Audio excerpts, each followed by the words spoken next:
नमस्कार, मैं अंजलि आपके अपने YouTube चैनल जय माँ भवानी में आप सभी का एक बार फिर से स्वागत करती हूँ। आज इस वीडियो में मैं आपको रक्षाबंधन की शुरुआत की पौराणिक कथा के बारे में बताऊंगी। जब देवी लक्ष्मी ने राजा बलि को राखी बांधकर की थी रक्षाबंधन की शुरुआत। साथ ही जानेंगे भगवान विष्णु का है रक्षाबंधन से क्या कनेक्शन और जानेंगे महाभारत कथा में रक्षाबंधन का प्रसंग। सभी जानकारियों के लिए वीडियो में अंत तक हमारे साथ बने रहिए। भारतीय संस्कृति में रक्षाबंधन पर्व मनाने का खास महत्व है। इस दिन बहनें अपने भाइयों के हाथों में राखी बांधती हैं और भाई अपनी बहन को उसकी रक्षा का वचन देता है। पौराणिक मान्यता के अनुसार सबसे पहले माँ लक्ष्मी ने अपने भाई को राखी बांधी थी। रक्षाबंधन पर वैसे तो बहुत सी दंत कथाएं प्रचलित है, लेकिन आज हम आपको विष्णु पुराण और भगवत पुराण में वर्णित कथा के बारे में बताने जा रहे हैं। पुराणों के अनुसार माँ लक्ष्मी ने राजा बलि को अपना भाई बनाया था। रक्षा सूत्र बांधकर राजा बलि को देवी ने अपना भाई बना लिया था। हालांकि इस राखी को बांधने के पीछे माँ लक्ष्मी की एक मंशा थी। तो चलिए जाने क्या है भगवान विष्णु का माँ लक्ष्मी के राखी बांधने के पीछे की वजह। विष्णु पुराण के अनुसार एक बार राजा बलि ने भगवान विष्णु को अपने महल में रहने का न्योता दिया था।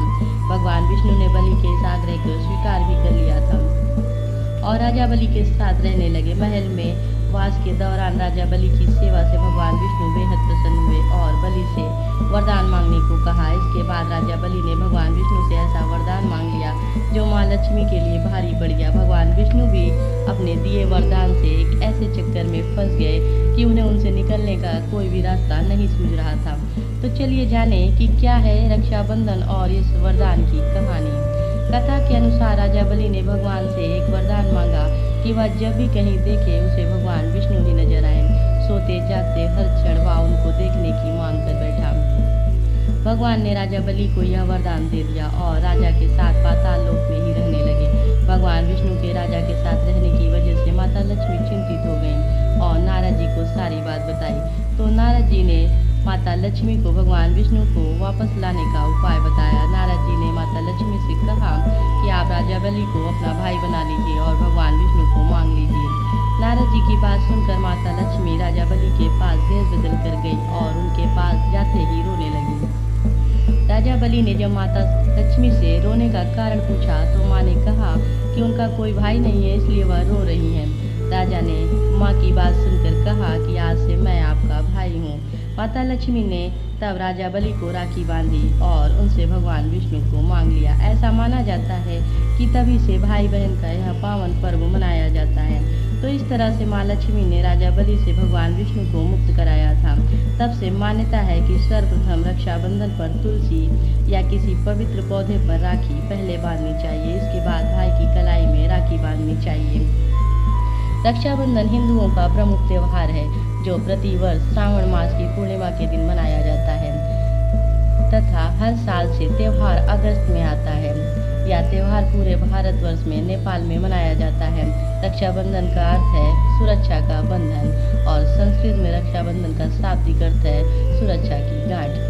राखी कच्चे सूत जैसे कलावे, रेशमी धागे तथा सोने या चांदी जैसी महंगी वस्तुओं तक की हो सकती है। रक्षाबंधन का त्यौहार भाई और बहन का त्यौहार है। इस त्यौहार पर भाई बहन के प्यार का प्रतीक है। रक्षाबंधन पर बहन अपनी समृद्धि और खुशी से अपने भाई की लंबी आयु की प्रार्थना करती हैं और अपने भाई की कलाई में राखी बांधती हैं। भाई अपनी बहन को उपहार देता है और सभी परिस्थितियों में अपनी बहन की रक्षा करने और उसका ख्याल रखने का वचन देता है। यह त्यौहार जैन और सिख धर्म और दुनिया के अन्य वर्गों में भागों में हिंदू समुदाय द्वारा भी मनाया जाता है। रक्षाबंधन सिख धर्म के इतिहास में एक महत्वपूर्ण परंपरा रही है जिसे कभी कभी रखारी कहा जाता है। एक बार भगवान कृष्ण के हाथ में चोट लगने से रक्त बहने लगा था तो द्रौपदी ने अपनी साड़ी फाड़कर उनके हाथ में बांधी थी। इस बंधन से ऋणी श्री कृष्ण ने दुशासन द्वारा चीरहरण के समय द्रौपदी की लाज बचाई थी।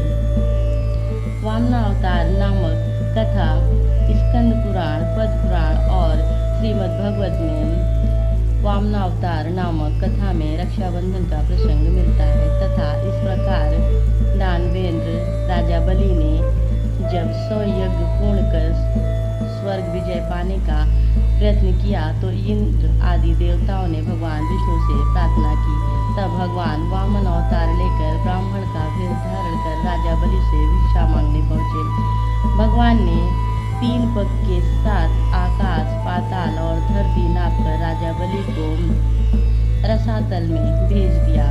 इस प्रकार भगवान विष्णु द्वारा राजा बलि के अभिमान को चकनाचूर कर देने के कारण यह त्योहार बलियो नाम से भी प्रसिद्ध है। ऐसा कहा जाता है लक्ष्मी जी ने राजा बलि के पास जाकर उसे राखी बांधकर अपना भाई बनाया और अपने पति भगवान विष्णु को अपने साथ ले आई। उस दिन श्रावण मास की पूर्णिमा तिथि थी। विष्णु पुराण के एक प्रसंग में कहा गया है कि श्रावण की पूर्णिमा के दिन भगवान विष्णु ने हयग्रीव के रूप में अवतार लेकर वेदों को ब्रह्मा के लिए फिर से प्राप्त किया था। हयग्रीव को विद्या और बुद्धि का प्रतीक माना जाता है।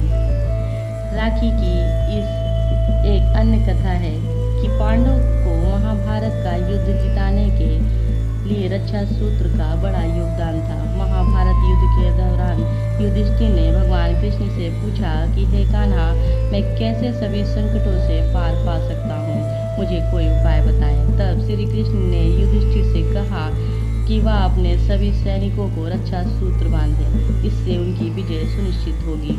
युधिष्ठिर ने ऐसा ही किया और विजयी बने। यह घटना भी सावन महीने की पूर्णिमा तिथि पर ही घटित हुई। माना जाता है तब से इस दिन पवित्र रक्षा सूत्र बांधा जाता है, इसलिए सैनिकों को इस दिन राखी बांधी जाती है। आज इस वीडियो में हमने रक्षाबंधन से जुड़ी कथा और उससे जुड़ी महत्वपूर्ण जानकारी दी। आगे भी हम इसी तरह इतिहास व धार्मिक आस्था से जुड़ी और रोचक जानकारी देंगे। इस वीडियो में जानकारी देते हुए हमसे कोई गलती हुई हो तो उसके लिए हमें क्षमा करें और हमें कमेंट करके जरूर लिखें ताकि हम आपको अपने आने वाले वीडियो में एक बेहतरीन सुधार के साथ आपको अच्छी जानकारी उपलब्ध कराएं। वीडियो को अंत तक देखने के लिए आप सभी का धन्यवाद। जय मां भवानी।